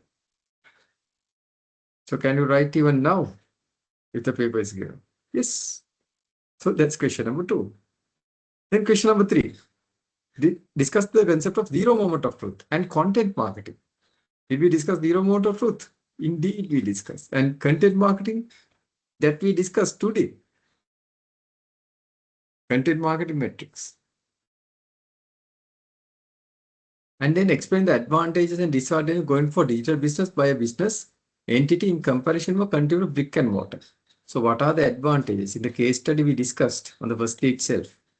The second day, in fact, what are the advantages and disadvantages of going digital? A very nice question that is often repeated. Then describe 3 of the main barriers of adoption of e-commerce by consumers and suggest how the company could counter them. In Sri Lanka, we can see customers are not that much, they don't like to adopt e-commerce. They don't like to do e-transactions. Why? What are the main barriers? And what the company could do about them? Then an exact question that which we discussed, I even gave you this question, right, in the class. It says what? The traditional value chain model of Michael Porter is no longer useful as a framework for value chain management for an e-business. Critically evaluate this statement. Did you do this? Did we do critique the Porter's value chain? What are the advantages as well as disadvantages? Yes, we did. So see, what we have discussed in the class is exactly the question. Question number 4. Define the concept of digital business infrastructure. Did we discuss that? Digital business infrastructure? Yes, sir. Why not? Indeed, we discussed. Isn't it? Then discuss the 5-layer model of Dave Chaffee of digital business infrastructure. Yes, I took even the example of what? applying for a leave by an employee in a remote location. What are the 5 layers? System software layer, application layer, likewise we discussed those things, isn't it? Then explain factors that you would consider in developing a mobile app versus keeping the site. App versus web creation. So I told you what would have been the first thing, whether it's your strategic priority, then the cost. Likewise, we had a classroom discussion on that as well. You can see what we discussed in the class is being questioned. Then critically evaluate deploying SaaS in a business entity, software as a service. Again, we discussed about cloud computing. Right? What are the advantages as well as disadvantages? Then discuss EST, strategy deployment framework, in the context of SAP campus. So ESP framework, did we discuss? Yes. And here the question is to how apply the ESP framework to SAP. Then apply business model canvas to SAP, which we did in the classroom. The 9 elements, we took the 9 elements and I asked you to apply that to SAP, which you did. Explain the content marketing metrics that could be used in SAP. Right? So today I discussed that how you can apply the content marketing metrics to SAP campus. That even I uploaded a sample tutorial for that, so you can see. Then finally, differentiate between vertical integration and virtual integration. Yes, I took Dell as well as IBM as examples, and I told you what's vertical integration and virtual integration. So you can see whatever we had discussed in the class. Now the questions will be differing based on what I discussed. Okay, and it can be in from areas that I discussed. But again, rest assured, I have given you a huge textbook, in fact, 2 textbooks. But what I'm going to test is only what I teach. So therefore, concentrate on things what I teach. Even the slides I discussed in the class only would be tested. Nothing more, nothing less. Some slide I just passed. That means you don't need to worry at all. And here the best thing is that you have all the recordings. In case you are unable to come to the lectures, please go through the recordings. Right. So due to the fact that there are students joining online, so we had this lecture recording. So I think it's a great thing that you could revise and you can go and review what was done.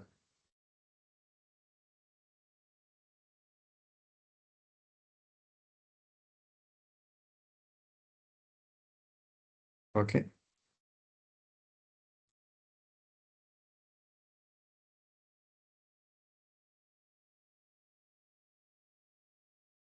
Any questions? So we have almost officially now, even I finished all the content and also discussed about the paper and the structure, and even I was telling about past papers. And if you want the exact answers for this, you know how to get that, right? Today I showed you. It's an assistive tool. AI is an assistive tool. But at the exam, please be informed that you are not at all used to use any kind of assistive tool. It's a closed book exam, and you have to apply it. So study well. Right. Okay, any questions that you would like to, because then the next thing that we are going to do is we are going to meet on this Sunday for the presentations. And with that, we'll finish the entire whole thing. Right? We have to take attendance, Putha, so I remember that. So we'll then spend some time, about 5 minutes after this, to take your attendance.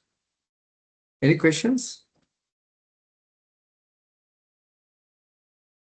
Will you ask questions? I will then prepare for the taking the attendance, Putha. So Give me a moment. So I'm going to, so please be ready for the attendance taking. Huh? And of course, we are going to meet this Sunday. So if you do have more questions or concerns, please ask me. So that will be the last day. Isn't it? Okay, let's take attendance. But let me take the attendance.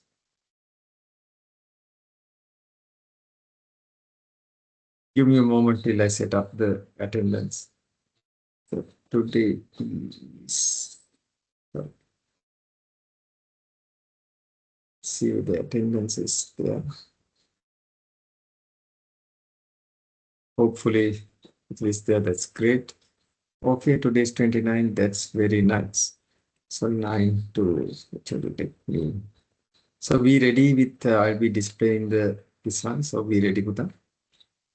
So we started around 1930 and we went up to, let's say, we have the time till 10:30, 22, 20, 30, and right. Now I'm going to share the screen and I'm going to share the QR code. So please be ready. I'm going to share it. Still no, right? Okay. Hope you can see my screen. Visible, no? Right. Now let me show you the QR code. Is it visible? Yeah, sir. Good, Pita. Thank you. So please use the QR code. I'm going to expand it. So please take the QR code, scan the QR code and mark your attendance, please.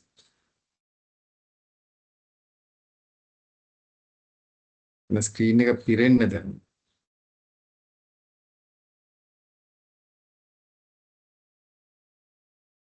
QR code.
Okay, students, have you taken attendance? Shall I now stop this one?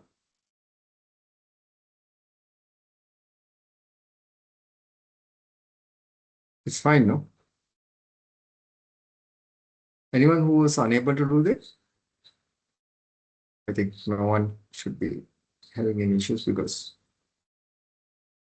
anyone who could see this will be able to take the attendance.